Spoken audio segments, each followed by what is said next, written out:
खाने की थाली माँ के हाथ में देख मुझे नहीं खाना कहता हुआ कुश दादी के पीछे छुप जाता है। जब नहीं खा रहा तो क्यों जिद कर रही हो बच्चे के साथ।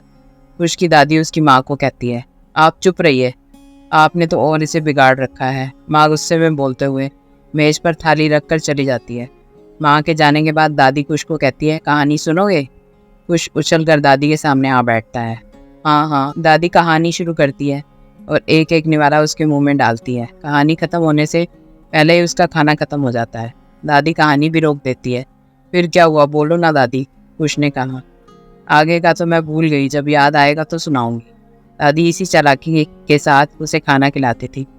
तुम बहुत भुलक्कड़ हो, कूदता हुआ कुश वहाँ से चला जाता है और अपने खेल में लग जाता है। अगले दिन कुश जब विद्यालय जाता है तो लंच ब्रेक में वह और उसका दोस्त टीनू दोनों एक साथ टिफिन करने बैठते हैं। टीनू थोड़ा सा खाकर खाना कूड़ेदान में फेंक देता है। अरे तुम रोज़ रोज़ टिफिन फेंक देते हो, मेरी दादी कहती है खाना बर्बाद नहीं करना चाहिए। कुश टीनू को समझाता है। क्या करूं, मेरी मम्मी रोज़ रोज़ वही नूडल्स ही देती है। टीनू मुंह बनाते हुए कहता है, तुम्हें पता है मैं कभी मम्मी के हाथ से नहीं खाता हूँ।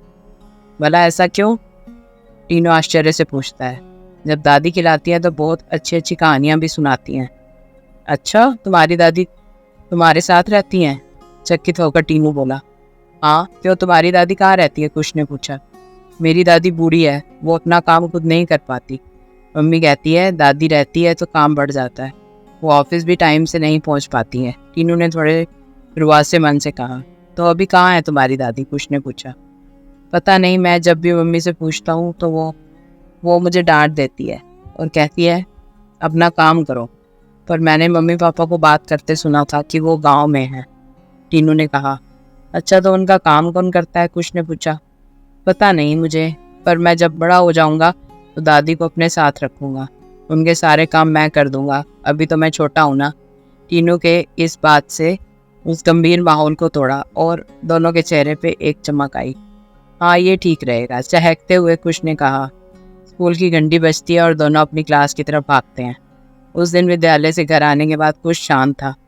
घर में रोज की तरह उछल कूद नहीं थी। मम्मी को लगा कि आज लगता है डांट पड़ी है टीचर से। रोज जब शाम को पापा ऑफिस से आते तो कुछ स्कूल की सारी खबर पापा को सुनाता, पर आज कुछ एकदम शांत था। पापा ने इशारे में मम्मी से पूछा, क्या हुआ इसे। क्या हुआ, डांट पड़ी होगी टीचर से, और क्या, स्कूल में भी की होगी कोई शैतानी। मम्मी कुश की तरफ इशारा करते हुए कहती है। क्या हुआ कुश, मम्मी ठीक कह रही है क्या, पापा भौं चढ़ाते हुए कुश से पूछते हैं। कुश पापा के पास आता है, उनकी गोद में बैठ जाता है और कहता है, पापा मैं दादी के सारे काम कर दूंगा, आप उनको कहीं और मत भेजना। बूढ़ी हो जाएंगी तो मैं उनका ख्याल रखूंगा। मम्मी को नहीं करना होगा, पर उनको कहीं और ना भेजना। और कुछ रोने लगता है।